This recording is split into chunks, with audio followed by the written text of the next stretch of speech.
particularly from men, we now have a responsibility to stand up, step up, and speak up, and say the kinds of things that we know have to be said. Because if you're really a true leader, and you see your responsibility to serve in a different capacity, because that's what we need men to do.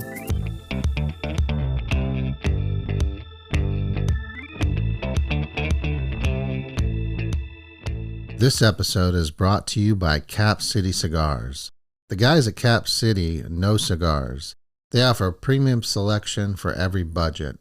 They'll help you find exactly what you need, and the atmosphere is unlike anywhere else in Iowa. Cap City is not just a cigar shop, it's a destination.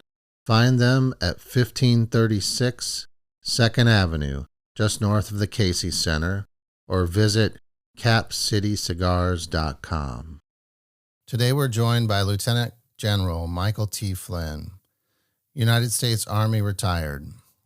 During a 33-year military career, he served with the 82nd Airborne, led intelligence operations in Afghanistan and Iraq, became Director of Intelligence for Joint Special Operations Command, and ultimately commanded the Defense Intelligence Agency. He later served as President Donald Trump's first national security advisor. His career has taken him from a large working-class family in Rhode Island to battlefields and intelligent command centers, to the White House, and into one of the most consequential political and legal conflicts of our time. But today, I want to go beyond the headlines. I want to understand the man, what formed him, what tested him, and what he believes this moment requires from American men. General Flynn, welcome. Thank you so much for having me, Oliver. This is great. It's beautiful and wonderful being here in your home, in your studio, and in Iowa. Well, yeah, it's a pleasure, and it's really an honor to have you. Yesterday, when you spoke at our group, or Sunday, I should say, when you spoke at our group, they left fired up. I left fired up. I received calls, texts from men saying they wanted to do more than simply listen. What do you see, or what did you see in that room, and what do you believe this moment requires of men? Well, what I saw in the room, and it was very nice to be invited to spend some time, a couple of hours actually, with that group that you brought together, about 30 leaders, and I think that's probably the principal.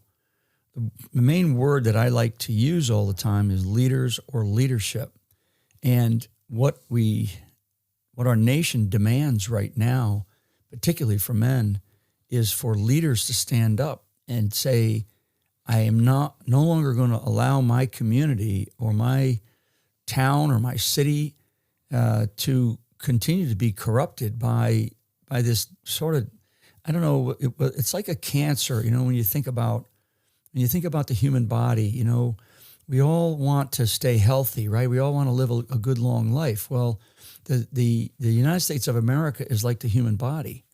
And when we think about the human body, our own bodies, and we think about staying healthy, we do things like exercise. We take care of things. We go see a doctor. We eat right. We do the right things in order to maintain our body, right? In order to maintain our minds and to keep them strong and keep them, faithfully strong, spiritually strong, physically strong, mentally and emotionally strong.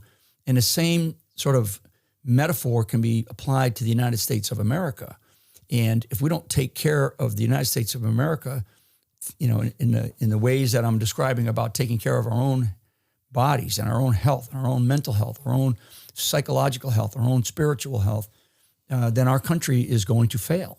And cancer is another sort of analogy to use, because we have a cancer spreading in America, and some of that cancer is corruption and this corrupt system that has come into the body of America. And so, back to the question the other day, when I look around a room like that, and I've looked around many, many rooms like that, I've spent many meetings, small group meetings and large group meetings with men. And I always say, it's like my question that I always want to leave with people is, how are you serving? And leaders who have strong leadership characteristics, leadership tendencies, they know when something is not right and they want to solve the problem, whatever that problem is. And I want to ask you, following up on that, they do want to solve the problem, and that room was full of good men that want to solve the problem and they want to act. So why do you think so many good men feel the call to act but don't know where to begin?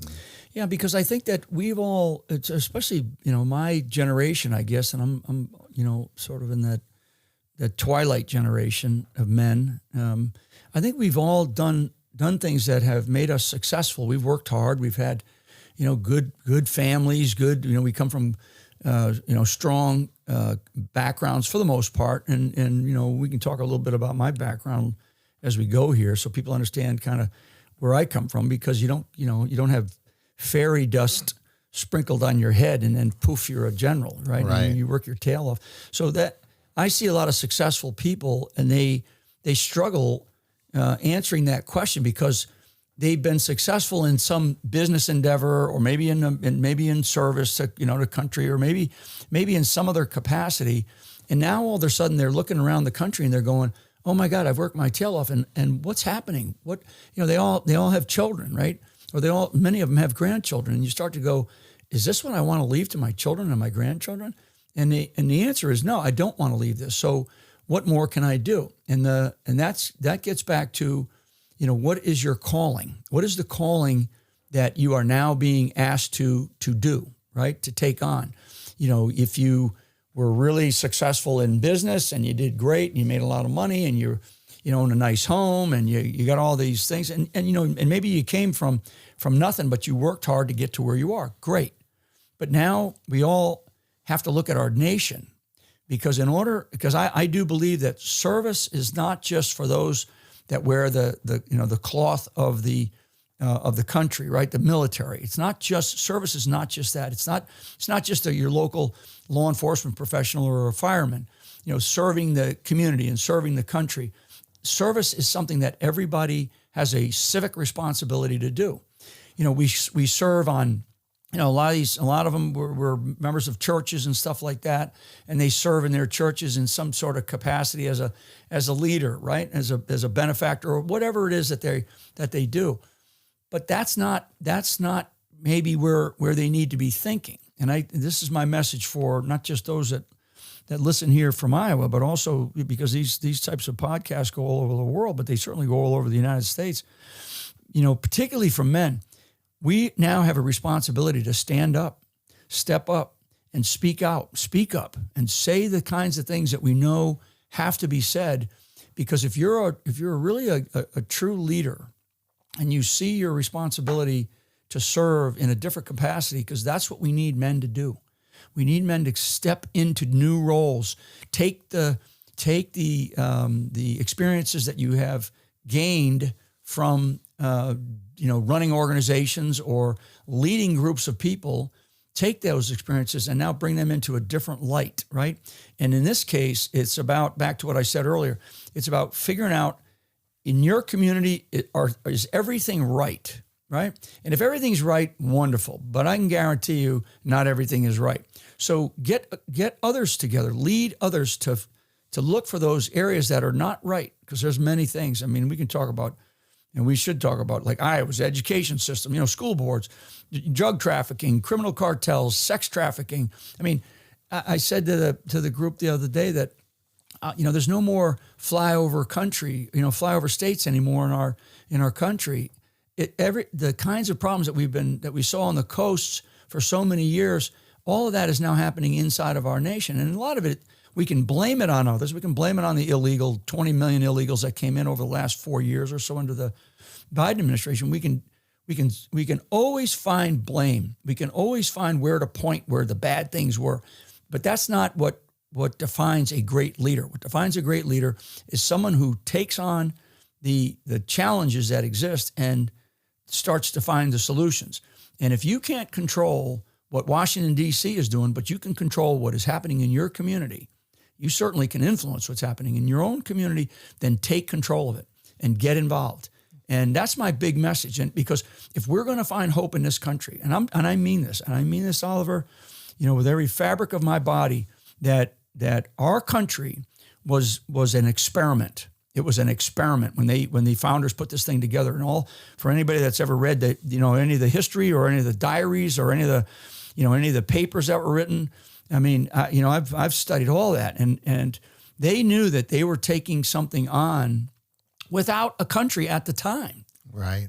And they were designing something that they knew was an experiment. And then they taught us all these quotes that we see sometimes people using from Washington or Jackson or Jefferson, Madison, Franklin, to warn us about, be careful of the things that you are going to be expecting to happen in this experiment. Because if you don't take heed, then you're gonna start to decline. And they all knew that. So, it blows me away. These guys were in their 20s, right? Yeah, I mean, the average age was 20 to 35 years old. Yeah, I mean, it's crazy. So you grew up in a family of 9 children. Mm-hmm. I'm the youngest of 8.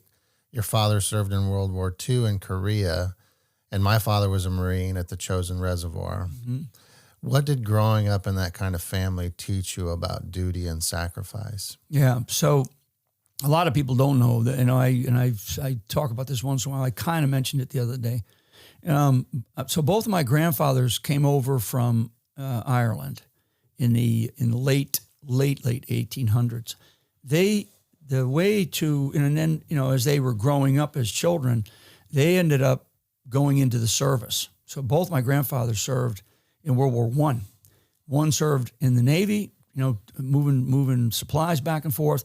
One served in the Army and actually fought in the trenches of World War I and was wounded, was missing in action for a period of time, and then was recovered, on the battlefield, alive and but wounded, and he never really recovered. So when he came back home, he was in that generation of, sort of like what we call today post-traumatic stress. So both of my grandfathers served in World War I. One of those grandfathers, the one that was in the Navy, he ended up serving in World War I, World War II, and Korea.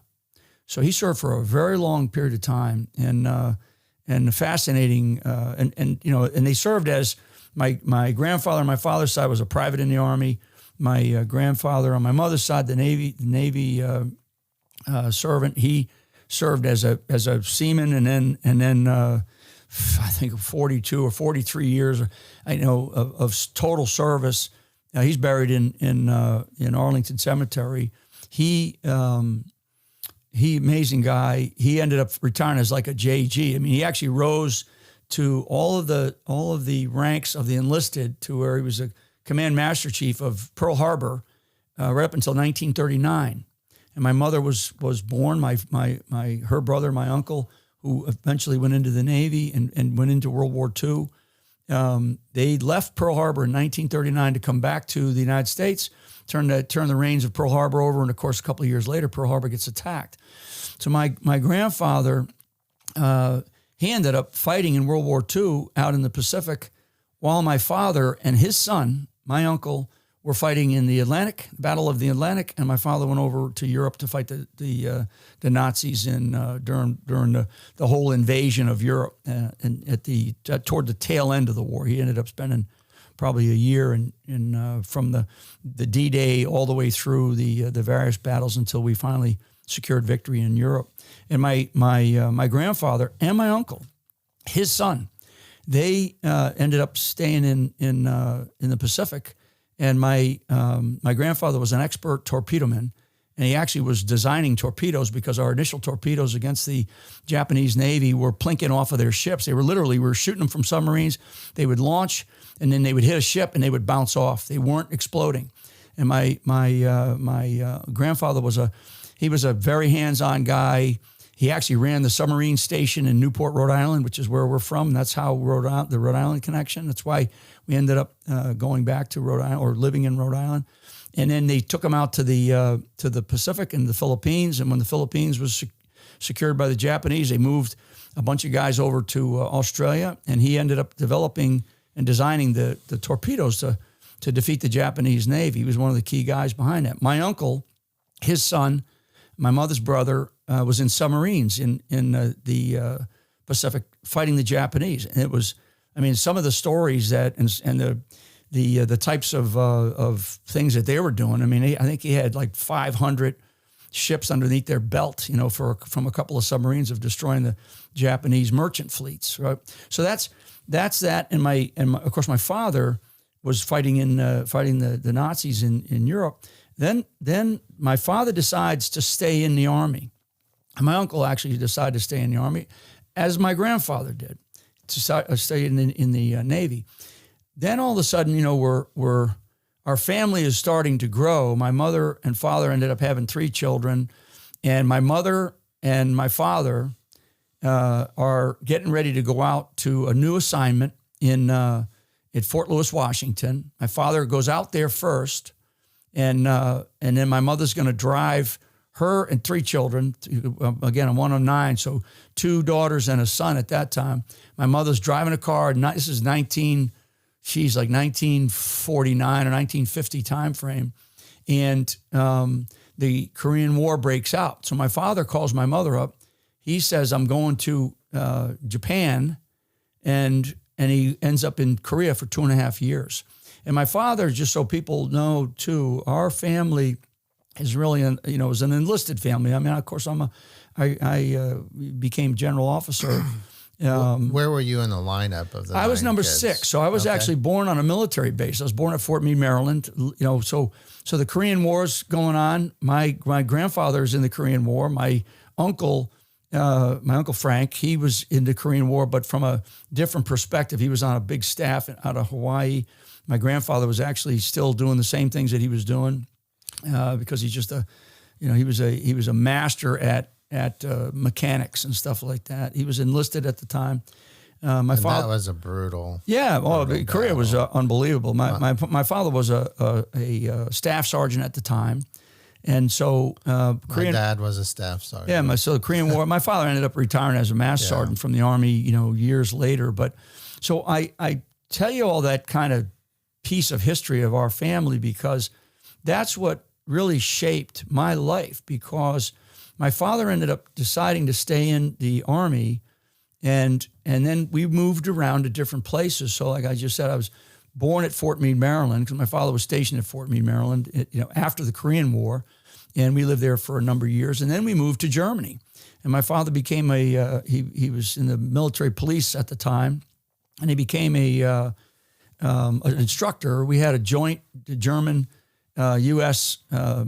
military police academy in Bad Tolz, Germany, and we lived in a little town called Oberammergau, and we lived there for a number of years. As a kid, I remember it because I learned how to play hockey on one of the lakes that was close by. We're we're a bunch of athletes in our family. Played hockey, learned how to ski.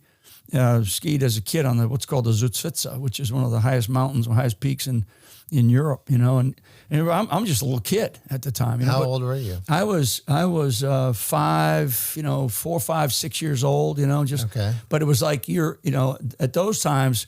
I always joke about my mother teaching us how to swim. She'd throw you in a pond or in a pool, and she'd wait to see if you were going to come up. Right. And if you came up, good, then you figured it out. If you didn't come up, she'd grab you and maybe you do it again. And eventually you're going to learn how to swim or you're going to sink.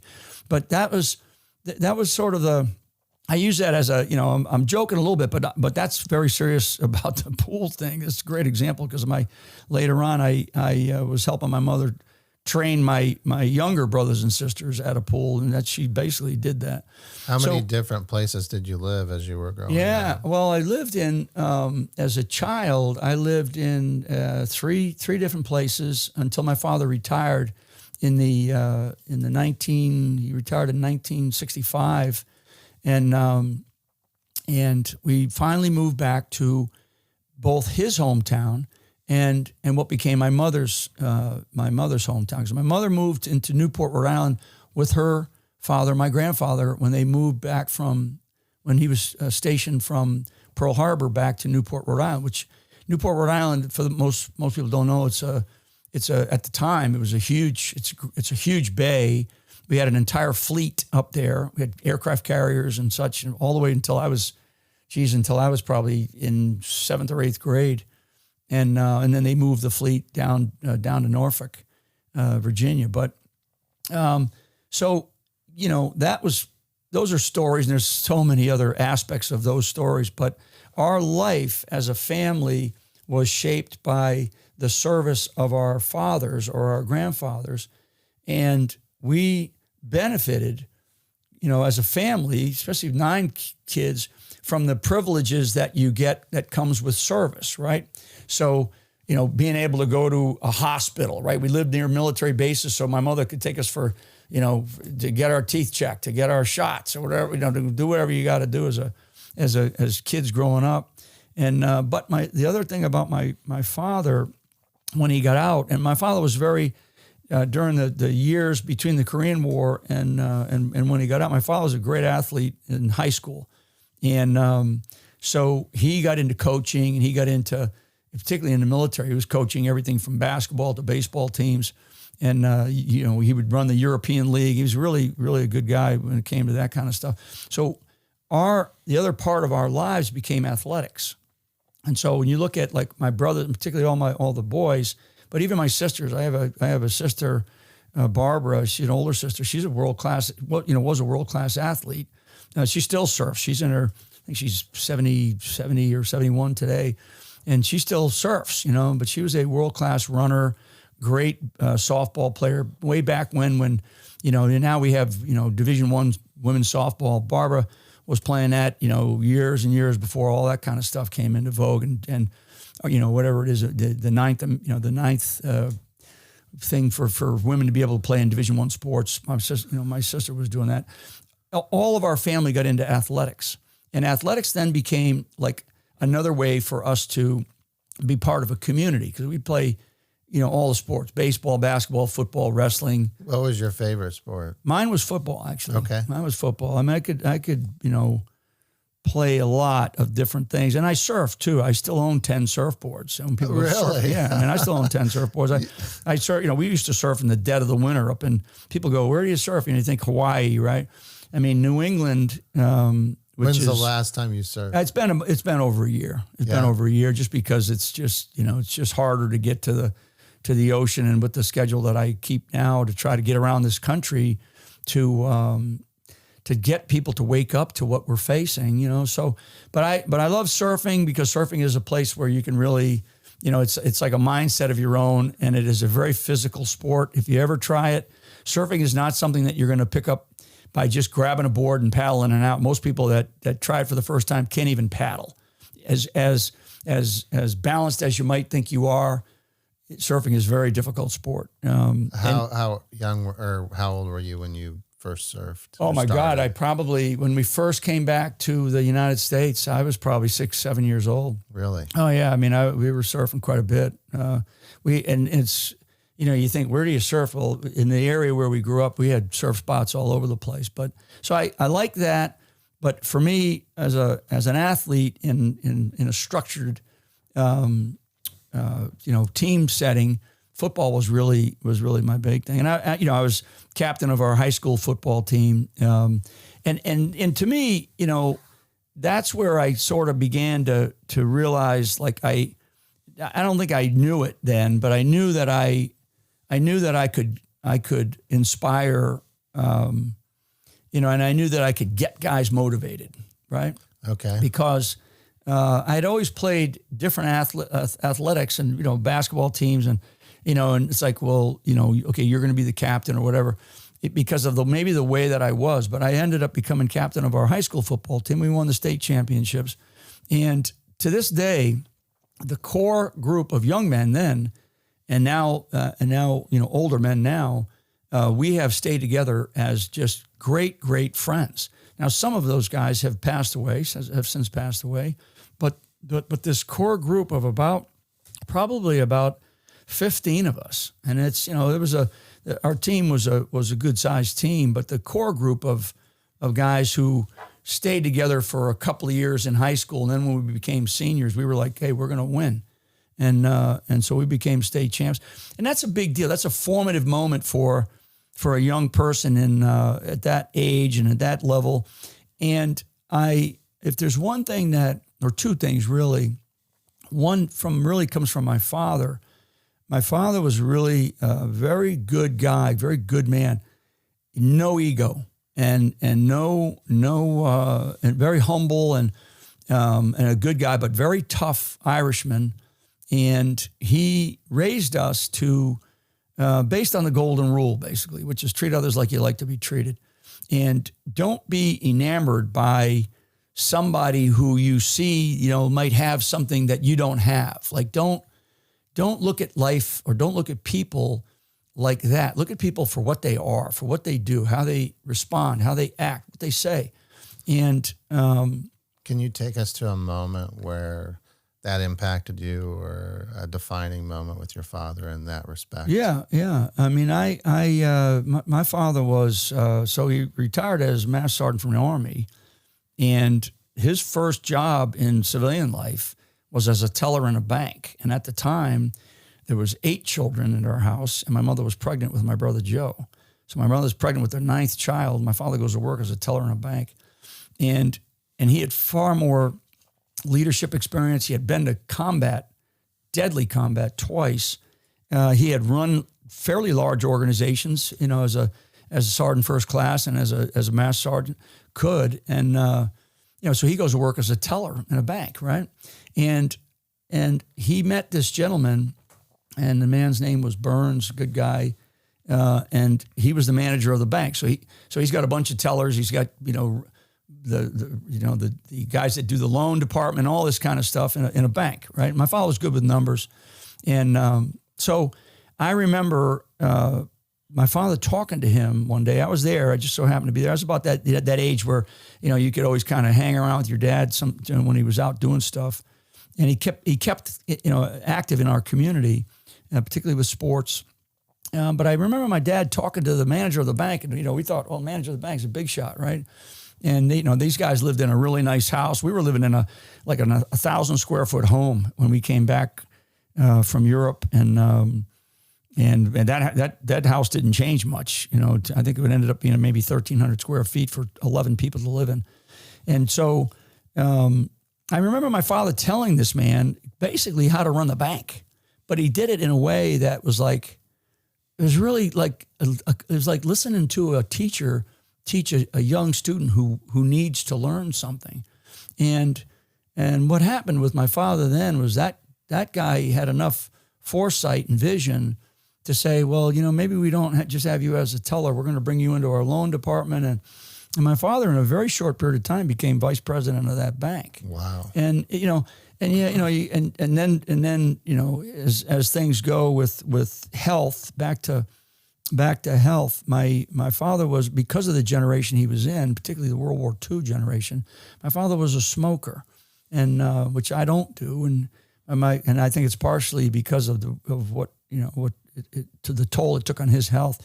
So he was a smoker, and he ended up having a heart attack. He survived that heart attack, but that caused him to have to slow his life down, to completely change his life. And so when I saw these moments in my father where he was like doing things to be a leader without worrying about what others were going to think about him, but he did it in a way that he made the person feel like, wow, I just learned something. And instead of feeling like, oh, who's this, young whippersnapper kind of person that's going to tell me what to do, right? Right. So, and I took those lessons from him, because, you don't move forward with groups of people who are all vastly different. Talk about diversity, particularly in the military, and be successful unless you can understand the dynamics of the entire body, of the entire team. And my father always understood that, and he always taught us like that too. Even as a member of a family, you're a member of a large family. That's a team, and that team has got to function. And growing up in a very small house, we had to function, and everybody had their jobs. You take out the garbage, you change the beds, you wash, you do the laundry, milk the cows, whatever is required. Yeah. And so I think that I think that there was moments with him, and he always emphasized to make sure that don't get too big for your britches. Don't ever get too big for your britches. And I think that sometimes people's people allow their egos to get in their way. And I think we all experienced that that principle Sunday from you. yeah, You know, I mean, 3-star general coming into our group and so down to earth, and you really connected with the guys. Everyone was so impressed, and I think inspired. Myriad is the solution. For more than 15 years, Myriad Advisor Solutions has helped entrepreneurs and independent professionals launch, grow, and thrive. From startups to established businesses, Myriad is your strategic partner, handling the complex details so you can focus on what you do best. Technology, compliance, operations, strategy, they've got it all covered. Do what you do best. Let Myriad do the rest. Learn more at myriadas.com. because the other side of me is my mother, and this is very important because I think it's important for every kid in America, or every parent in America, every mother principally, because we have so many broken families these days. But my mother emphasized education. And my mother, as a high school graduate, so her and my father graduated from, a high school, 2 different high schools actually in the relatively in the same hometown. But my mother was the valedictorian of her high school class, and she received. And so this is during World War II. My father graduates and gets drafted, and he's basically signed right up. And they were in love at that time. And my mother was a valedictorian of her high school class, and she got a full ride to an Ivy League college, full ride. And she turned it down because she wanted to marry Charlie, my father, right? She wanted to marry Charlie, and she wanted to have children. And she used to talk about that all the time with us, because we'd always go, why didn't you go? How come you didn't do this or whatever? And my mother, later on in life, she went back and got 2 bachelor's degrees and then a law degree. So she ended up, even with all the craziness of raising a large family, my mother was dedicated to education. And she used to tell us, you're going to get an education. I don't care if you put it in your back pocket, but you're going to get it, because one day you're going to reach into that back pocket and you're going to need to use it. And sometimes that education is not just going to an undergraduate university or a trade school or something like that. It may be the School of Hard Knocks, but you're going to get an education. My mother emphasized that constantly, and I believe, and that's why I'm one of these people where, and I think that all of us, and this gets back to our conversation with these gentlemen the other day, we can't think that we can't learn something new. It's like the old dog, isn't going to learn new tricks.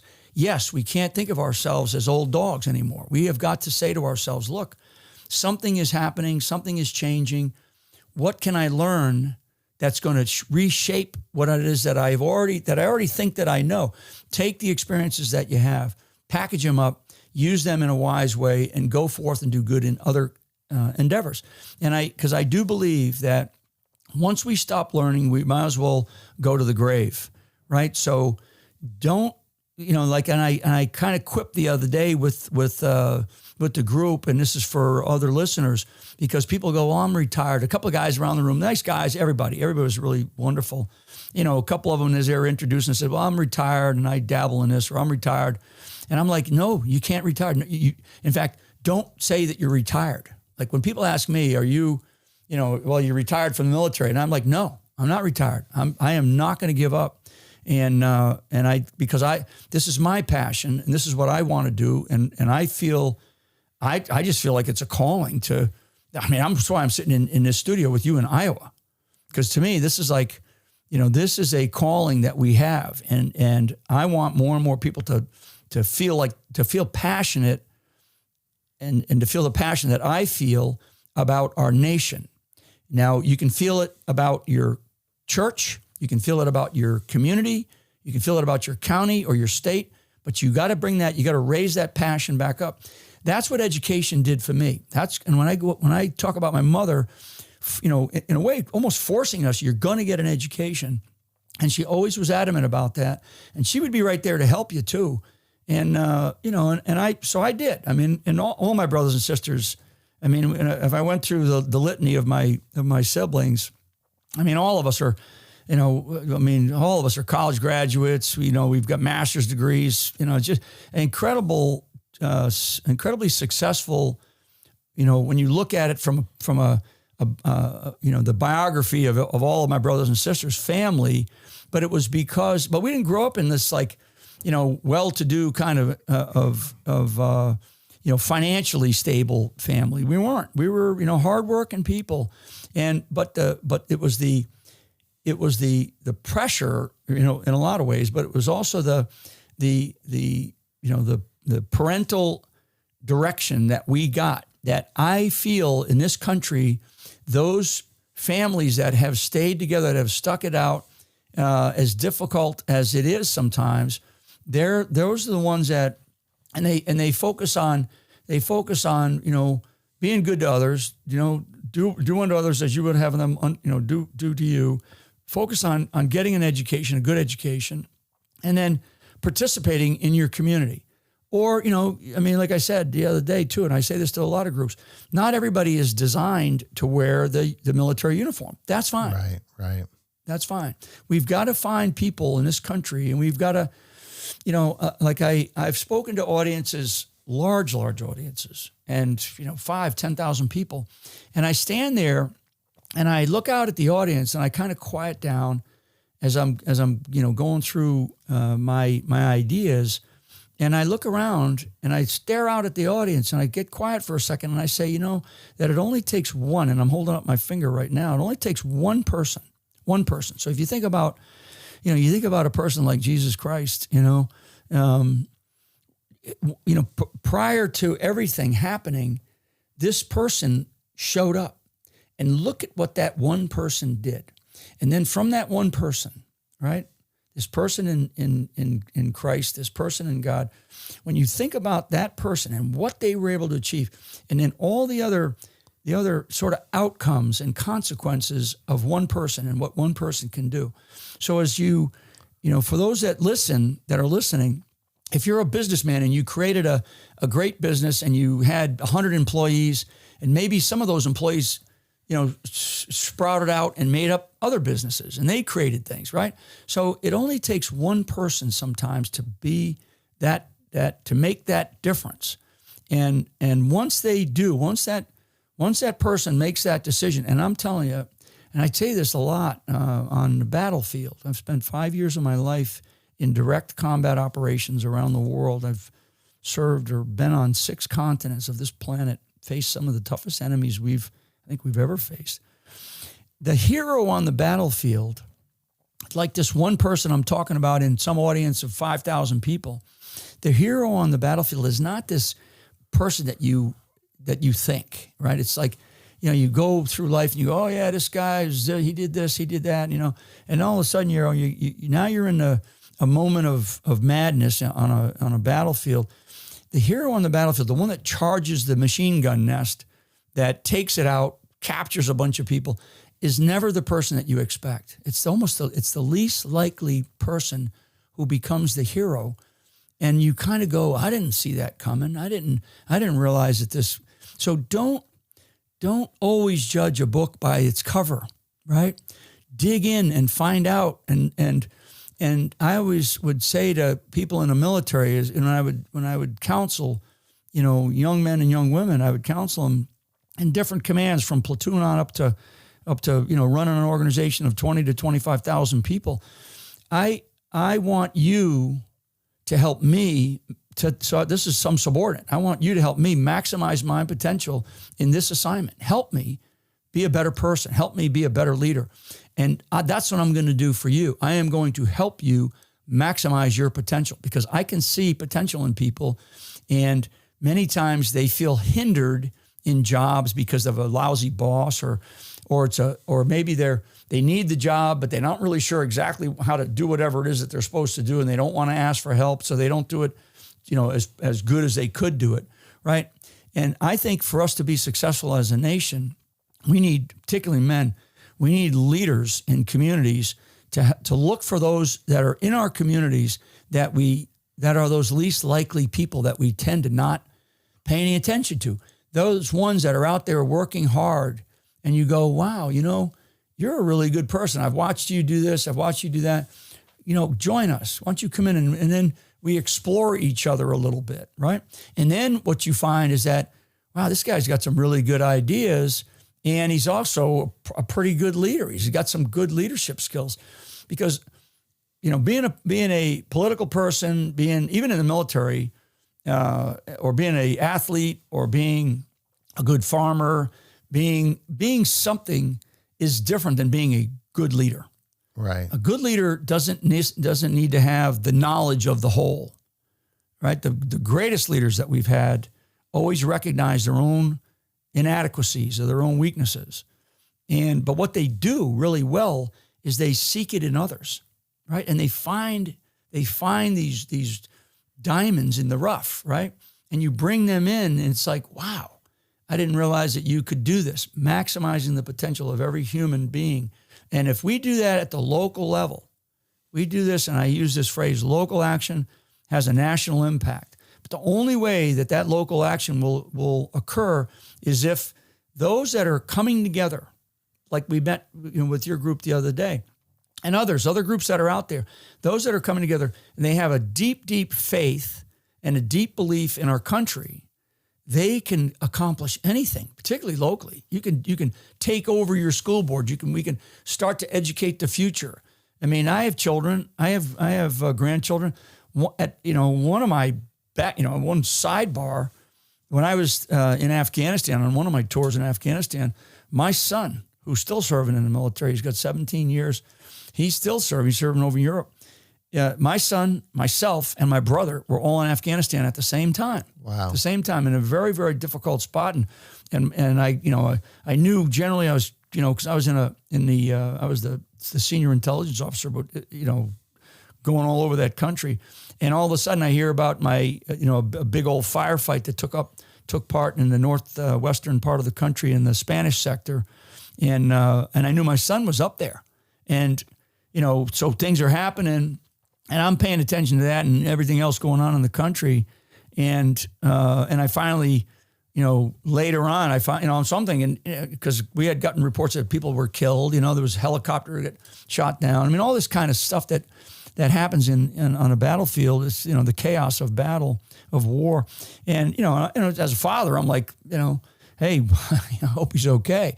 And it took about 24 hours to finally hear that he was okay. I mean, there was some guys that they were with that were in fact killed. And so that shapes your own, your own, I don't know, how you feel about human beings, right? This is my son, right? And now he's, got 3 beautiful, children of his own. And so all of these kinds of things shaped who I am, but they also, to me, I try to take those things that happen to me, because the way my mind works, and I try to look at things from the perspective of where do we want our country to be? Because that's my thing. My thing is like national security, international relations, foreign policy, the defense, right? The intelligence systems. These are the things that I studied from the time I was, really. I mean, I joke about being born on a military base, but all I've known is the military. Did you always know that you would go into the military? Absolutely. I mean, from the time I was a kid, anybody, and there's, I talked to a buddy of mine yesterday who has some cancer problems, who's one of those guys that I played with on that high school football team that I mentioned. I spoke to him yesterday to kind of get an update on how he's doing. And he and I have known each other since we were like, I don't know, 3rd, 4th grade. We played farm league baseball together. And if you were to ask him, because he's known me my whole life as not somebody, as a member of my family, if you were to say, did you always think that Flynn was going to go into the military? And he'd go, absolutely, absolutely. His father was a retired Navy chief, and he never served in the military, but he absolutely is one of those servants in a community at a local level, and he's done great things for his community. But he learned that from the service of his mother and father, who I knew very well. Right. And right. you know, I mean, all of these things that I'm saying, Oliver, what I want is I want people to understand that our nation was not created over a 3-day weekend. Okay, the founders didn't have cell phones to communicate with each other. It took place over actually, when you start, if you want to go way back, you go back to the 1500s. But let's just take the 20-year period of time leading up to the Revolution, what we call the American Revolution. President George Washington, General George Washington, never called it that. He always called it the cause for freedom. And so for about a 20-year period of time, all of these conversations were occurring about the tyranny that we were facing. So, you know, as I am telling you this story, I want people to put it into the modern day perspective, okay? Because we are facing a form of tyranny right now throughout our country. And this is this rise of cultural Marxism, rise of socialism, right? This Democratic Party or some Socialist Party of America, this rise of Islamism in our nation. So there's a rise of tyranny that will come together eventually and begin to choke this nation's experiment, okay? So this 20-year period of time before the founders really even knew each other, you know, they would hear about this guy in Virginia or that guy in Massachusetts or that guy in New York or this guy down in South Carolina, and they eventually would get messages to each other, and they finally found themselves. But in order to find themselves, they couldn't do it over a telephone call, right? They did it over, you know, horseback rides and coming together in small groups, right? Local action. There's a great story about something called the Loyal Nine out of Massachusetts. It was basically a group of men, all men who met at a pub called the Loyal Nine, and actually that pub still existed up until 2023 in Boston, and then it was burned to the ground, sadly, right? So you had these small groups of strong leader-type men. Some were wealthy in their own day and age. You know, they were part of the trade that we were doing, or some were just patriots who, like, said, look, but they were seen by their local communities as leaders, and they started to communicate with each other. And then all of a sudden they found out another group over here, another group in Pennsylvania, another group in South Carolina, and they all started to say, enough is enough, right? And so at what point in time in the modern era of the United States of America, at the 250th year anniversary that we are facing, are we going to say enough is enough in order for us to get another, let's just say 250 years, but we could say 50 or 100, for us to get more out of this experiment called the United States of America? When are we going to say enough is enough? I now must commit my resources, my time, my energy, my intellect to something greater than just what it is that I sit at home and I join a country club and I go play golf. I mean, my generation, okay? And I think that's a powerful message. You know, it's what we're trying to do with our men's group. Yeah. I mean, it's, powerful message. You know, why did you choose military intelligence? I mean, what called you to that? That's a good question. So I went to the University of Rhode Island. I'm a state university ROTC graduate. And just, you know, as a sidebar, I also, another one of my brothers, my younger brother, Charlie, he also went to the University of Rhode Island, and both of us graduated through the ROTC program, and both of us became general officers. Wow. So, and he actually outranked me. He retired as a 4-star, you know, a little over a year ago. I retired as a 3-star. So when I went to the University of Rhode Island, I knew I was going to, you know, I've written books about, you know, sort of getting to that point because I thought I was going to join the Marine Corps. And my father, who's soldier, you know, Army, he wasn't too keen on that. But so that's a great story, and I'll say that for another day. But so I went to the University of Rhode Island, got involved in the ROTC program. I really liked the people that were there. Well, one of the guys that showed up the year, the second year that I was in the program, so my sophomore year, was a colonel, lieutenant colonel, who became the professor of military science at the University of Rhode Island. So he was the senior military person for the ROTC program. He was an active duty guy, and that's how they form ROTC programs. His name was O'Grady, and O'Grady had come out of Fort Bragg, North Carolina. He had a couple of combat tours in Vietnam. Great guy. I mean, just an incredible influence on my life to answer your question. How did I get involved in intelligence? So I was, a good athlete. I was in the ROTC program, I was one of the top leaders. When I went through our summer camp, I did really well. I finished in like the top 10% of 3,000 cadets, or maybe 3,500 cadets. And so when I came back, he sat me down, and I'd gotten to know him, and how we played basketball all the time in the gymnasium. We'd do all kinds of, land navigation and stuff, and shooting and, marksmanship. And anyway, he said, look, he goes, I've looked at everything. I've watched you. I know you, He said, there's this field called electronic warfare and signals intelligence, right? And I'm thinking, I'm getting like a management degree, right? I'm getting management science, was my undergraduate. And he goes, this is an emerging field in the intelligence community. We've always had, electronic things that we did, but because of technology developments, he said, I want you to take a look at this. And he gave me a bunch of paraphernalia on it and said, I want you to look at these things. And so I did. I went and studied them for about 3 or 4 days. I came back to him and I said, because I wanted, typical, I'll join the infantry kind of thing. He goes, no, you do great in the infantry, but he goes, but we need people here in this field right now. And so I ended up, and the other thing he told me is, he said, because I had gone to jump school when I was a cadet, so I had already jumped out of an airplane, and so he knew that. He knew that I wanted that type of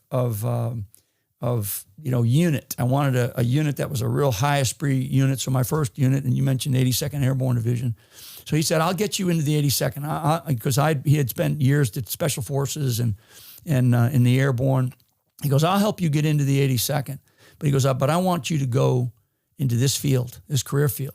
And that was a big deal. That was a really big deal. So I made that choice, and I put that down as, you've got to put down five fields, career fields that you want, because you don't get your first one, you get your second one, you don't get your fifth one, right? So I ended up getting my first choice because of all the other rankings I had by that time.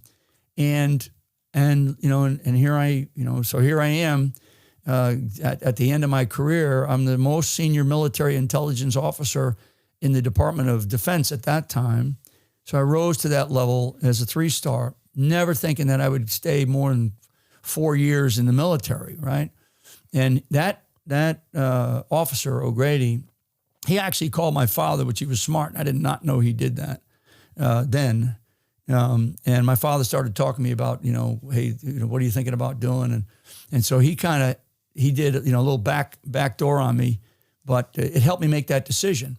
Well, it sounds like your dad was looking out for you. Yeah, he was. He definitely was. Why did he not want you to join the Marines? Yeah. Let's not save it for another time. Well, I actually, my freshman year in college, I didn't do so hot because I was probably playing basketball too much down in the gym. And so my grades weren't great. I was always a good student, but I tell people to stay away from, take their kids off of Adderall, stay away from Adderall. It's ADD, Right. They weren't diagnosing kids with ADD at that time, but I probably would have been diagnosed with ADD. Yeah, that's what my mom said about me. So I couldn't sit still. I was a kid that I was, classroom. So I wasn't really doing great in that, in the classroom as a freshman. And so I ended up signing up for the Marine Corps, and I did a delayed enlistment. So I was going to work that summer and go to boot camp in the fall. And so this major, so I signed up to the Marine Corps. I enlisted in the Marine Corps. I basically went through AFES up in Boston, Massachusetts, the Armed Forces Examination Station, did all that stuff that you typically do, signed up, raised my right hand, and enlisted in the Marine Corps. And so my father calls me up I was at work one day in the summer, and he calls me up and he goes, I need you to get home right away. right? And I'm like, man, what did I do, right? So I got home, as soon as I got out of work, I bolted home, and I go into our house, and we had a picnic table for a dining room table because it could seat, a lot of people. So my father's sitting there, and this major, who was an ROTC major, good guy, Randy, and he's sitting there in his full uniform. And I walk in, and I'm like, Army ROTC at the University of Rhode Island. And so I go in there, and I'm like, thinking to myself, what the heck's going on here? And my father says, I want you to listen to what Randy House has to say. And so he tells me, he goes, look, we want you to come back to the University of Rhode Island, and we're going to give you a 3-year scholarship. Okay. And I was like, my grade point average was terrible. He goes, don't worry about that. He goes, we know that you have the capability to do that. Cause they had, had all the other things that they look at in your life, I guess, by that time. I was, 18 years old. So my father turns to me after we had this great conversation, and he goes, all you need to do is you need to show up to the University of Rhode Island tomorrow. He said, we've had scholarships turned in, okay, from the New England region, turned in. And he goes, I will guarantee you a 3-year Army ROTC scholarship. It pays for your, books, tuition, and you'll be okay. And I said, well, that I enlisted in the Marines. He goes, don't worry about it. He goes, I've already called up the recruiting station, and I've let them know, right? I've let them know. And my father sat there and goes, thank God. He's like, he goes, because my father's an old school soldier, right. And he goes, oh, God dang Marines, blah, blah, blah, blah. And, and I was like, all I want to do is serve, right? And so I said, okay, I'll do that. I'll commit. And, of course, the major says, one of the things that we want you to do is we want you to make sure that you also commit to your grades, because you've got to have a B average. You got to maintain a B average. And I said, I'll do it. I'll do it. So the Marines the next day, okay, the Marine Corps the next day shows up at my house, my father's house, right? And when I'm telling you, this is a little tiny house, like maybe 1,200 square feet, little driveway, a garage that has a basketball hoop that's about 8 feet, because the garage wasn't that high. And so the Marine shows up, 2 Marines, gunny sergeant and a Marine major, full dress, blues, or, they look just sharp. They come in a government car. They pull into the driveway, and my father, and I'm at home because it was later in the afternoon, so I'd come home, and I'd already been over to sign up at the University of Rhode Island that morning. And my father runs out to the driveway, and he goes, you goddamn Marines, you get the hell off of my property, and he's yelling at them. And these guys are like standing there, and what they came to do was to try to convince me otherwise. Okay. And that moment when I saw my father doing that, I'm thinking to myself, man, and I've written a book about, partially in a book, I've written that story in detail. And because it's a really great story of sometimes you don't know how you're being shaped in life, but boy, was I being shaped in life in about a 48 to 72 hour period of time. And, and it turned out that I ended up, going through ROTC at the University of Rhode Island, staying in for almost 34 years and rising to the level that I rose to. And it prepared me for those moments that I just described, at my home with my father and a major and the Marines. Those moments shaped what mattered in life. What mattered in life was sometimes you don't know you're doing the right thing, but you should listen to others, right? You have to listen to others and hear as well as listen. And I think that, thank God that I was hearing what they were saying, because what they were saying was, you can do more. It doesn't mean that the Marine Corps is a bad thing. I love the Marines. I've served with many, many Marines. So it's not about that. It's about maximizing your potential, as I spoke about earlier. And somebody, my father for sure, and this ROTC instructor, who was a Vietnam veteran as well, he had 3 tours in Vietnam. They saw something in me that they wanted to take advantage of, right? And allow me to take advantage of it. And And so to this day, it's one of the proud pieces of paper that I have. I actually have an honorable discharge from the United States Marine Corps as Private E1 Michael T. Flynn, and I got it framed. Wow. It's it's just a story, but sounds like a good reminder. Yeah, it's one of those things where you just look at life and you say, like a door gets opened, and if hopefully, and back to the men's group and back to the role of and service and men, in our society, if you don't recognize the opportunity that open door has for you, then a really key part of your life can pass you by. Yeah. And if so hopefully you have mentors, if you have people in your life that say, take a chance, give it a shot, right? I mean, you have the capability to do this. Think through the consequences of the second or third order effects of not waiting for that door to open, right? But take that shot. And boy, for me, and I still, fast forwarding to becoming the National Security Advisor to the United States of America and to the 45th President of the United States of America, I never in my wildest imagination ever thought that I would ever get to that level. And I never mind general. And that's why we use the word kairos. It's that Greek word that means seizing the critical moment. Having the presence to recognize that you're being called and that there's a critical moment in front of you that might change your life forever or might change your community. Yeah. And when you're young, for young listeners or for the people that are out there that are trying to influence other young people don't know that sometimes. There's so many things pulling on a young person and they don't have the experience. They don't have the wherewithal yet. Some do, but most don't. Maybe athletes that are really talented that make it into the Division I or to the professional level. You can see some of that, but that's, I was a great high school athlete in a lot of ways. I knew I couldn't play college ball. I mean, so I went and played, intramural sports, right? But so you recognize, and you need people that recognize things in you that you don't recognize in yourself.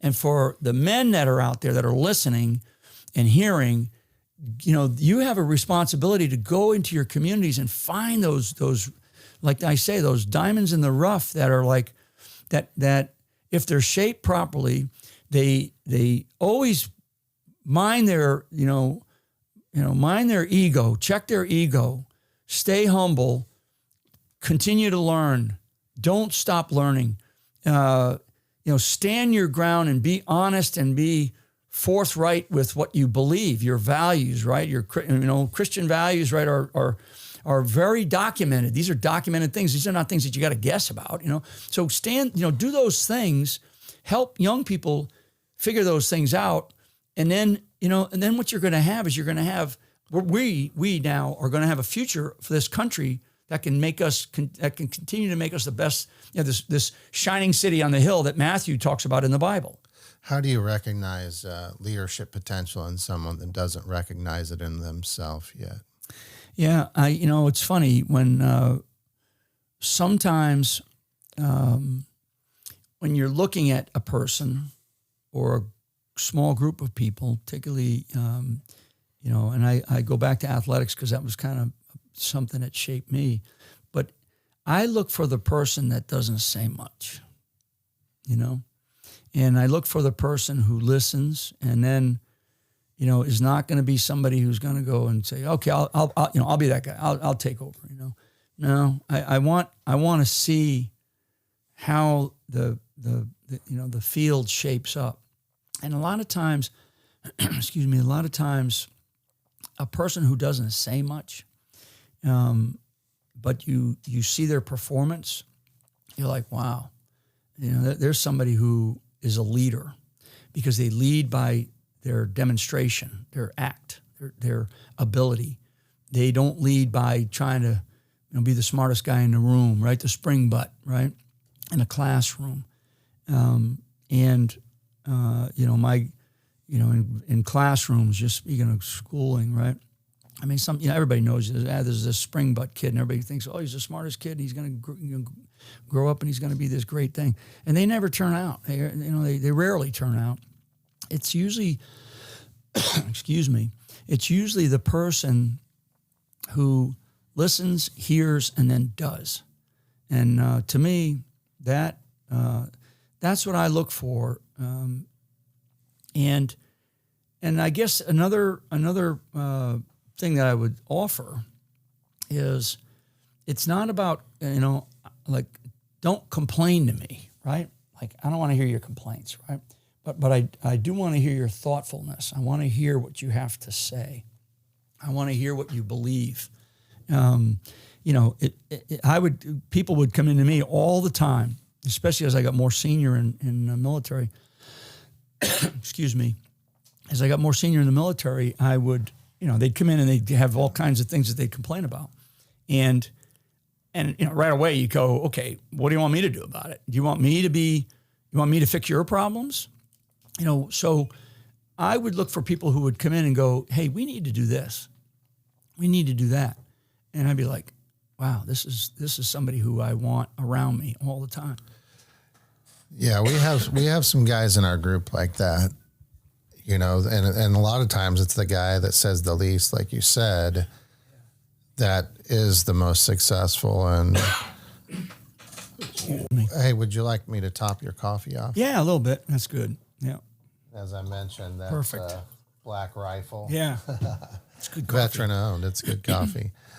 And that kind of, I had read as I'm doing my research that you were, at Joint Special Operations Command, that you really helped change how intelligence and operators work together. Yeah, yeah. What'd you learn about that, building teams? This episode of the Oliver Bardwell Podcast is presented by Kairos Nexus, a private Iowa network of business owners, community leaders, and public servants committed to strengthening families, protecting freedom, and answering the call to lead. Kairos Nexus, where conviction becomes action. So in that world, which is the sort of the highest form of special operations or warfare, particularly in the war against terrorism, intelligence is an enabler. It's a driving force. But what I found out was that there was things happening on the battlefield where we were losing people's lives. And I started to look at it very closely, very quickly, to say, okay, what are we missing? What am I missing here? Because we have all this intelligence. And what I wanted to do, and I've always done this, even from the time I was in the sort of the conventional force in places like the 82nd, I wanted to blend the intelligence and the operation together in such a seamless way.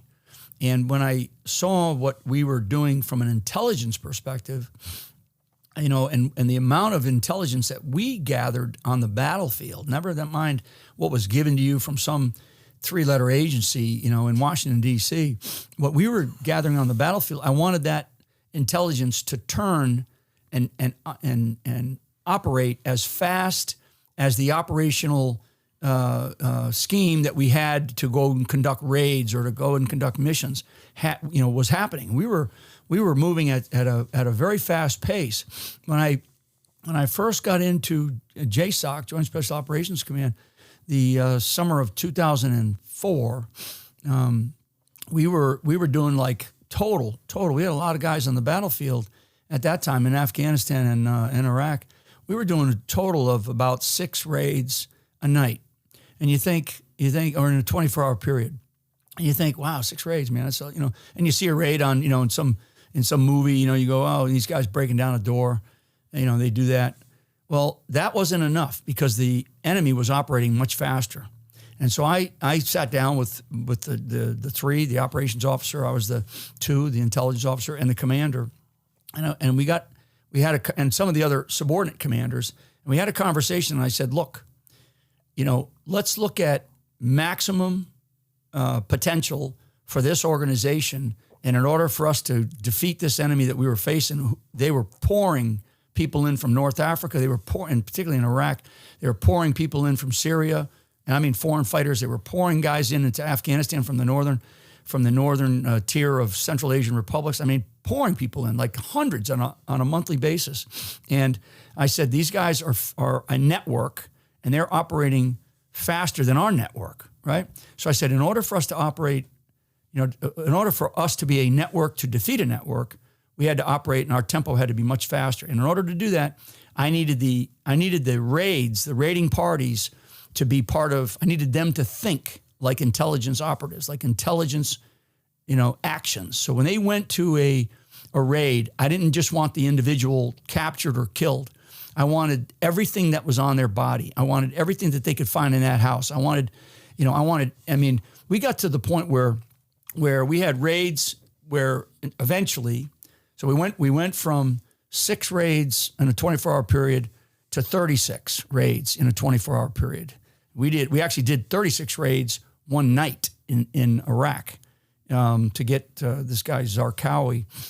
So we were able to increase that operational tempo to defeat this enemy network, and we did that in about a 2-year period of time. Actually, a little bit less than 2 years, and we were able to do that because we started to think about intelligence in a different way, because we could go and do a raid at, like, let's say 2000 hours at night, 8 o'clock at night, So 2000 hours, we do a raid.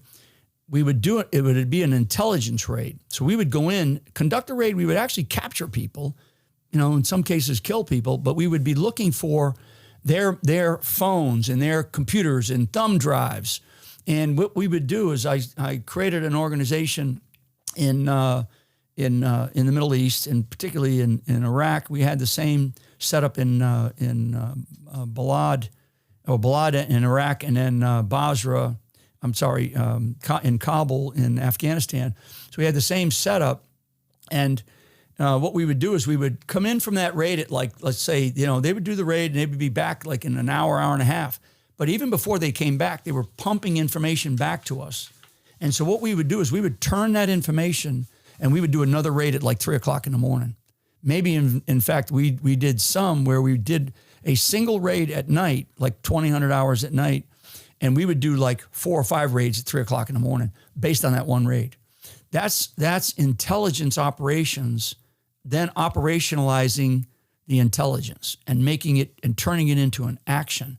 And so what we ended up doing was in a fairly short period of time, we broke the back of Al-Qaeda, particularly in Iraq, and in Afghanistan. We were able to diminish their Al-Qaeda's operations in Afghanistan.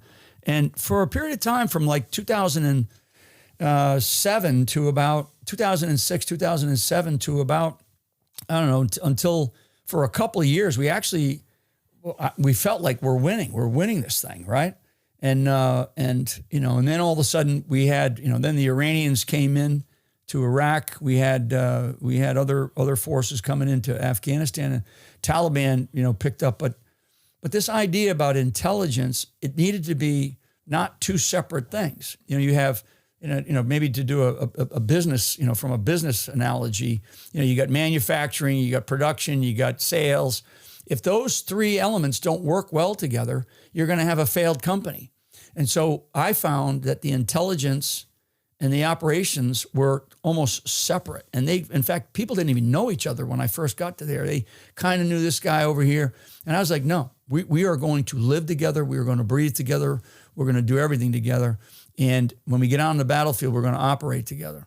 And I'll give you one example. We did a raid because we were told a particular guy carried around this thumb drive. And on the thumb drive was information. It was like command and control information for the Al-Qaeda organization inside of Iraq. So we actually did a raid. We put human beings' lives at risk to do a raid, to go get this guy. And we didn't really care whether we killed him or not. What we cared about was getting that thumb drive, because we were told by a very good, human intelligence source that we developed, this guy carries this thumb drive, and we were told where he carries it. It's like it'll be in the slip of his drawers or something like that. He'll have it tucked in, he'll have it sewn in, or sometimes he hides it in his house. So we had guys go into that raid. We did not find that thumb drive on his body. We found it in the rafters, and actually guys stayed an extra couple of hours on this raid site, which was always a difficult decision. And they literally were feeling through the rafters of the house, and they found the thumb drive. When we got that thumb drive gave us an extraordinary amount of information on their coding system that they use for communications, on the sort of the who's who of the military hierarchy for Al-Qaeda in Iraq. It was just unbelievable. And that was an intelligence raid. And we would have never gotten there had we not sat down as leaders and said, we have got to figure out how to solve this problem, because we are not going to be as fast as their network is growing, and we're not going to be able to defeat them unless we become, unless we start thinking like their network. Because their ability, remember, we're a bunch of, military guys, we're a bunch of U.S. guys in a foreign country. These guys are from that region, right? And they speak the language, they understand each other. So it's a very difficult time. And I've always felt, there's been books written about it. I mean, it's that's amazing. Yeah, it's a great, great story, great stuff. But at the end of the day, Oliver, it's about working together. It's about solving problems, and that was a difficult problem, because you're gonna put people's lives, the best that we have, you're gonna put their lives, at risk to go do something. But it's not about them, and they understood that. And it's about, what is our mission? What is the cause that we are trying to save here? What is it that we are trying to achieve? So guys would put their lives at risk in order to do that. And we still have men and women in the military that are willing to do that. And that should tell, if our men and women in the military that wear the cloth of our country and are willing to go do that, because there are women that are also involved in these types of special operations. In fact, in some cases they're super important, because you're dealing with women in some of these cases. If we have people like that in our country, and we do, that are willing to literally put their life at risk, then put your time at risk here, in Polk County or whatever, Dallas County, whatever county you're in. Right. Put your time at risk. Put your resources at risk. Put your reputation at risk, that that somebody's going to call you a name, like we were joking earlier about the names that we've been called in the media. Right. I know who I am. You know who you are. Yep. So. Yep. Oh yeah, definitely. And that's, for me, that's the goal, is getting men to step up, step into leadership, whether it's their families or their communities or, school board, city councils, whatever it is, supervisor. And we've been successful at that in some ways, but I really believe that you coming Sunday and speaking with our group is going to make a big difference. Yeah. I mean, with your experience and your message. I mean, and all I really want to do is, sort of what motivates me. I have grandchildren, one who is, a beautiful grandson, Travis. He's on the spectrum. He is a beautiful, wonderful child. He's going to face different challenges, right? And three others who are like just these, other beautiful children. And I look at them and I can see, and I'll use my granddaughters sort of as an example. So I can see the future of this country through the eyes of my granddaughter. Okay. And when I think back what my mother taught us, and I think about the long life that she led and the very courageous life that she led, head of the pro-life organization. I mean, just incredible teacher in her own right of her own children, but also her community, and bold leader, very courageous. When I think about my granddaughter and, in the next 75 years, okay, the next 75 years, this is 2026. So we're talking about the next century, the beginning of the next century. And if my granddaughter lives to the age of my mother, she will be alive at the turn of the next century, right? She'll be in her mid 80s. Okay. My mother lived till she was, 91 years old. So my granddaughter will live, God willing, for the remainder of this century and turn into the next century. And what will it be like? So if I think back, why I say I can see the future of the remaining part of this century for the next 70, 74, 75 years through that lens, because I can look back, never mind studying and understanding world history, but I can look back in American history, but I can look back over the last 75 years of our nation's existence and see the struggles and sacrifices that we have had to go through and that people have experienced in our country to continue to have this beautiful country of ours. So, my message to everybody is look at that generation of children who they are only doing what their parents are telling them to do, right? They're being shaped right now, but they are going to be our future. And so I can see the next 75 years because I can test history backwards 75 years and go, okay, if the next 75 years are either, even if they're not as remotely complex, they are going to be very complex. Look at the times that we face right now. So we know that the next 75 years are going to be complex. In order for my granddaughter to get to the next century, and she has, she's healthy, she's, a good person, she can get there, right? I mean, again, God willing that she gets there. In order for her to get there and be a leader 75, along that path, right? It's going to take an entire, it's going to take, her grandparents, it's going to take her parents, it's going to take her friends, it's going to take her to be placed in an environment that says you can do whatever it is that you want to do, right? The old Army adage, be all you can be, right? We can do that for our communities. But people have to put that into the perspective of where that community is right now.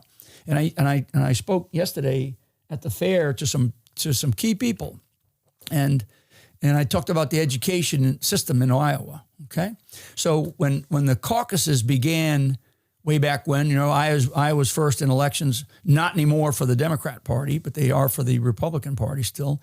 So when Iowa became the first in the nation for the caucuses for presidential elections, Iowa was number one in education of the 50 states.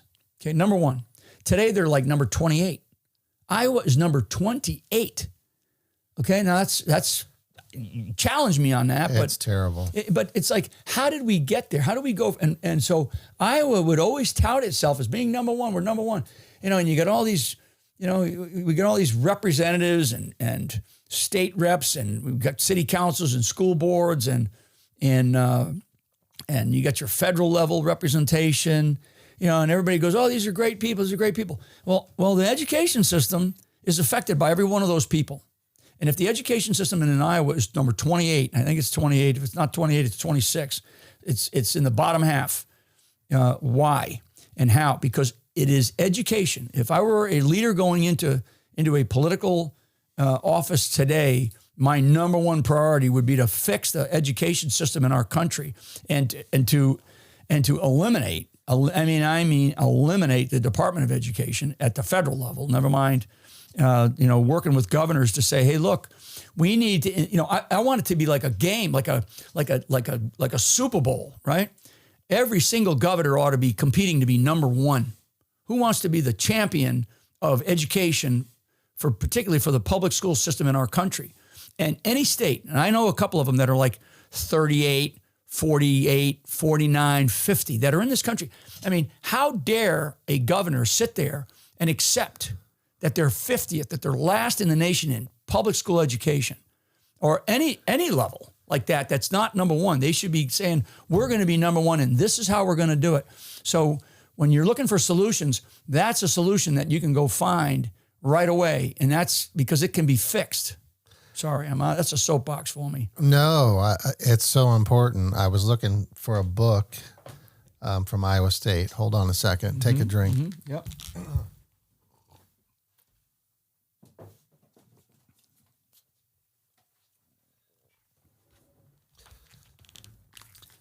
So this book, it's called The Critical Turn in Education, and it was written by Isaac Gottsman, and it's from Marxist critique to post-structural feminism to critical theories of race.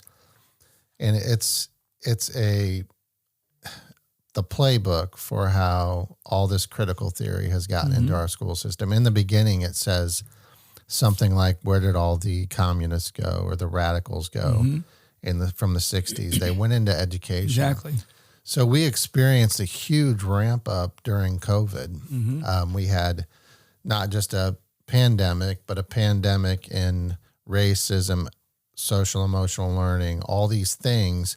Some of that money was used to build these programs. CASEL, Collaborative for Academic, Social, and Emotional Learning, DEI, CRT, Critical Race Theory, Gender Theory, all these things just infiltrated. The American Library Association, ASCA, just infiltrated our school systems. So let me take you back. Let me take you back in a little bit of history here, and I'll bet you this book addresses some of this stuff. Back in the 1950s, and of course the McCarthyism and everybody, they didn't use the phrase conspiracy theorist then, but they pretty much beat him down. But he was right.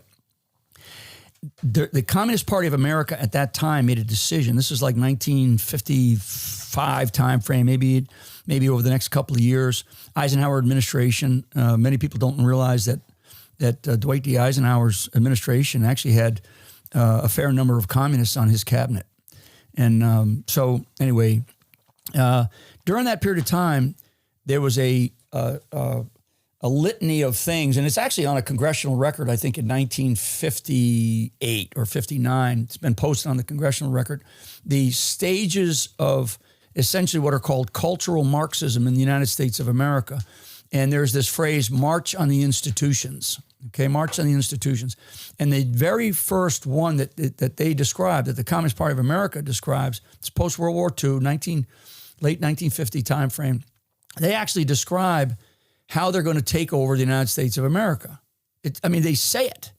And the very first component of that is the education system. So the easy place to go to is the higher learning, colleges and universities. The tougher place at that time was into the public school system. So they knew they had to, go back to the very beginning of this conversation, this cancer.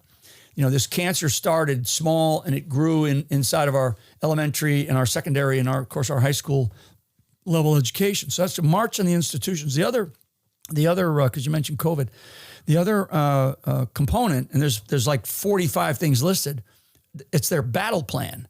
So that the second big one was the healthcare system. So this goes back to the 50s. So when you hear about like Obamacare and all this other stuff, these were people that knew that in order to gain control of the nation, you've got to gain control of what the nation learns and what the nation is taught, right? These propaganda machines, you mentioned, the whole social emotional learning and some of this other stuff that have come into vogue in the last couple of years. These things have been around for decades. So that's people can go study. Go look up what I just said. So you have to understand the history of where they came from, because they knew that our system of government, our Constitution, and then every state has its own Constitution. We have a very complex system of government, and it's actually a strength. The founders actually did that to ensure a viability of a book that they were writing, and they were binding it together at that time with 13 colonies into the United States of America at the time. They were binding it together by making sure that each state had its own ability to be able to do the things that they needed to do. And that binding between the federal Constitution and then the constitutions of each state, it actually strengthened over time. And it caused us to really be able to get to 250 years here. But now we're at risk because there's been this march on the institutions, and there's been these takeover of different aspects of our lives, principally the education system. And, where you have, like exactly as you said, the hippies of the 60s became the professors of the 70s, right? And so you look at some of these bastions of progressivism, right? They use these words, liberal, progressive. It's what 18, 19-year-old kid doesn't want to be called a radical or a progressive, liberal. It's cool, right? Right. But those are soft names for Marxism. And they have taken over the majority of our of our higher education system, as well as our secondary and and elementary level. I mean, when you look at, and we can, in fact, I'm going to do a thing here to take a look at Iowa, because we learned, I'm from Florida, we learned about an organization called Neola, Neola.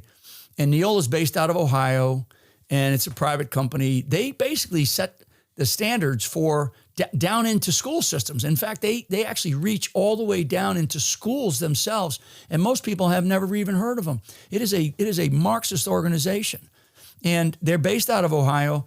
They run the Rust Belt states, and they run the state of Florida, and there's reasons for that, and I won't get into the details of that. But Iowa falls into another category, Iowa and then this part of the country. So there are these organizations that work with the Department of Education, because the Department of Education, just because Linda McMahon is running it right now, doesn't mean it's any better than it was 4 years ago or 40 years ago. The Department of Education, and Trump said it during his campaign for the 2024 elections. He goes, day one, I'm going to shut it down. They just funded it. The big beautiful bill just funded it. So that's a an area where I disagree with the president and some of the things that he's doing, because, okay, Linda McMahon's a great leader, but she's not going to change the system. We have got to, it's like you've got to excise that cancer. And then you got to tell the states and the governors of the states, look, you need to run your education system and work with parents, right? Work with families, work with church communities to run the education system. That's why even in Iowa, and I did a little bit of math, a little bit of data collection coming in here, not to just this podcast, but coming into Iowa. How many public high schools you got, how many private high schools you got, how many people are being homeschooled, the rise of homeschooling in this state. And since I've been here, I probably met a dozen people that homeschool. And I'm like, okay, so that confirms to me, maybe anecdotally, that the data that I read about the rise of homeschooling in Iowa, okay, because you're 28 in the nation.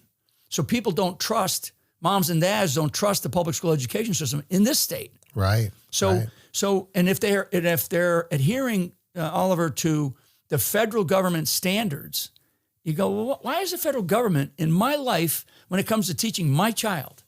I don't want the federal government in my life. I don't. It took the governor, Kim Reynolds, right? It took her. I mean, it took an act of your legislation to put the reading of the Pledge of Allegiance back into the classroom. Yeah. I mean, that's insane. How did the United States of America get to a place where the public school education system was going to no longer say the Pledge of Allegiance? I mean, never mind a morning prayer to just pray that we all get educated, right? I mean, you don't have to say God if you don't want to, but that's another misnomer, and that's another effort on this march on the institutions, this cultural Marxism that has seeped into our country in a deep, deep way. It's very deep, and it's infiltrated. This idea of separation of church and state, that's baloney. It's total baloney. It's a made up thing, just like some of these other words that they use that they try to be soft, right? Planned Parenthood. Planned Parenthood is planned murder, right? Life-saving, gender-affirming care. Right. Yeah, they definitely know how to package everything, put it in a shiny package. Because I'm on another soapbox here, and I'm going to say it. The word unborn, and I may have said this to you the other day or talked about it. If I didn't, I talked about it yesterday. My mother was a president of the Right to Life Association, and when they started to say we got to protect the life of the unborn. So the Right to Life groups did not come up with that word. That word was brought in by those that wanted abortion, okay? Because they wanted to make sure that person, that child that was in the womb, was titled unborn, okay, until they saw the light of day, okay? Right. So that wasn't like something that, why would you don't call up your mom and go, hey, Mom, we're about to have an unborn child, my wife's holding she's pregnant with our unborn child. You don't do that. You don't say that. But that word, and this is where we've got to be really smart. This is for everybody. And I want people to look at it not just in the terms of the idea of life, but all these words that they use, that they choose, and then they shove down our throats And then we are expected to use them. And if we don't use them, then we're called names, right? There's no such thing as an unborn child in the womb of a woman. That child is born. From the moment of conception. It is a scientific fact. So for us to say, we're protecting the life of the unborn. Now we for 40 years had from the Roe v. Wade until the Supreme Court, turned it over, reversed it. What they reversed was it was unconstitutional in 1973, 74 timeframe when they passed the Roe v. Wade amendment. It was insane, totally unconstitutional. It took 40 years for us to say it was unconstitutional, and that's not the only unconstitutional thing that our Supreme Court has done. So the Supreme Court is filled with human beings, and they make mistakes. That was a huge mistake, and it allowed whatever the numbers are, 74 million people to be murdered. So we're sitting out in the kitchen earlier today, and you mentioned a law that was just passed. I think it was Massachusetts. Right, the governor of Massachusetts just signed it. Yeah, and interestingly enough, I've been talking with SBA, Pro-Life America. Austin Stubbs is now the director of Iowa. They're building a great team here. Good. So tell me about that. I mean, I was shocked. Yeah, I mean, it was in the news the other day, this past week. The governor, she's got she's got all these women around her at her desk, and young women. So it was like to make sure that whoever saw this picture, this photo op, saw that young women were behind this idea and this murdering of children. So she signed into law in the state of Massachusetts the right to have an abortion up until birth. Wow. Up until birth. Please, anybody that's listening, go, Google, sonograms of children inside the womb, and also look up how they dissect a human being in the birth canal of a mother who's carrying, a full term, right? This is full term. So, and the ugliness of the scene. So here she's signing with a big smile. You got all these women that are around her, young women, and they're all, some of them are in white coats like they're nurses or doctors, I guess, and they're all clapping and they're all like laughing.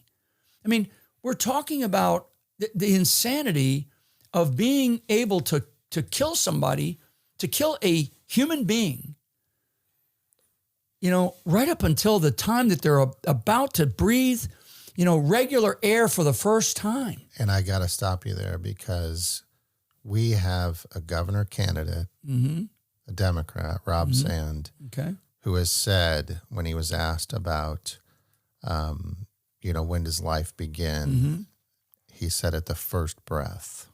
That's insane. I mean, I can't even imagine. Does this guy have children? Well, first of all, he's born. Right. First of all, and I don't know what Reagan quipped one time about talking about abortion. We're here. We're born. So what do you mean life begins at first breath? What does that mean? What does that even mean? So the scientific fact of the moment of conception, when these two embryos come together and a life forms, that's going to be a life, right? Yes. I mean, scientifically, factually, I'm not a doctor, but I've read enough about it, and I've been around the Right to Life movement. I marched with my mother as a child in the first Right to Life march in Washington, D.C. on a freezing cold day in January of 1974. And I'll never forget my mother going in front of the members of the Senate, screaming at them, not screaming, she was very smart, smarter than anybody in the room, telling them, how dare you allow this unconstitutional law? That was like a month after the Roe v. Wade decision. It was crazy. So for a governor, so folks in Iowa, this is where the rubber meets the road, okay? Because if this guy, if he has children, did he not think that they were living, breathing creatures when they were, I shouldn't have used the word creature. They're human beings in the womb of the mother of his wife, I guess. So you have to ask yourself, how does a body of people, in this case the left, this communist, socialist, Marxist left, how do they justify, this whole idea? I mean, and this is where they don't care. They really don't care. So this guy, I know he does have 2 children. yeah. Okay. So so were those children not like moving and kicking? Right. His I guess his wife, as she's carrying those children, are they not? Was she not singing to them? Was she not feeding herself to feed them? To feed these lives that were, I mean, were those? It's the whole emotional state of going through this pregnancy, and watching, like being excited about, hey, he's really kicking now, right? I mean, that's because they're alive. Yeah. They're alive. It is what God created in terms of how nature was going to take faith and reason and bring them together. And the reason is about science, and the faith is about this living human being inside of a woman who's going to give birth to a breathing for the on the outside child, because that child is breathing. Yes. On the inside. Mm-hmm. So I mean, again, these people, I think that they're nuts. I don't want to be, I don't want to be over the top on how I sound right now. But when I watched that the other day, this Massachusetts governor, and my first thought was, because I've walked the battlefields of Massachusetts, so I've walked the walk that the British had up to the Lexington Common, the Lexington battle that formed because of the men from the church that were close by came out, and they were the first redoubt to face the British as they were coming in from Boston, coming west to basically take these rebels out, right? And they stood their ground. And then a little bit further back, another 30-minute walk is the Battle of Concord, first shot heard round the world, right? And the first shot heard round the world, it was the first defeat of the British on our soil. And it was another body of men. They formed a square on the other side of a little tiny bridge that still sits there today. And a shot was fired. It was titled "The Shot Heard Round the World." And then they proceeded to fight the British, who brought in artillery. And this is all like the beginning of the Revolutionary War, right? And they then, went across this small creek. They crossed the bridge. They basically rushed the British formations, and the British were like freaked out, going, "Holy crap!" Because they had guns, right? And they were organized by a local military guy there, and they rushed them, and they did it in a way that they defeated the British, and they caused them to retreat back to Boston, and they took some artillery. And I'm thinking to myself, so I just talked about that signing of this crazy bill into law to kill a human being right up until the time of their first breath, right? Their first breath in physical air. This live child, to where we came from then in the 1770s, right? Where these guys are like fighting for life. They're fighting for liberty. They're fighting for the pursuit of happiness. They didn't even know it then. They just knew enough is enough. And for all the people that are listening, and for all the men that are out there listening, you have got to say enough is enough. And we cannot have people leading this country in critical roles, governors, presidents, congressmen, whatever, that have this, insane view of life, insane view of liberty. And when I say insane, I'm using that word precisely.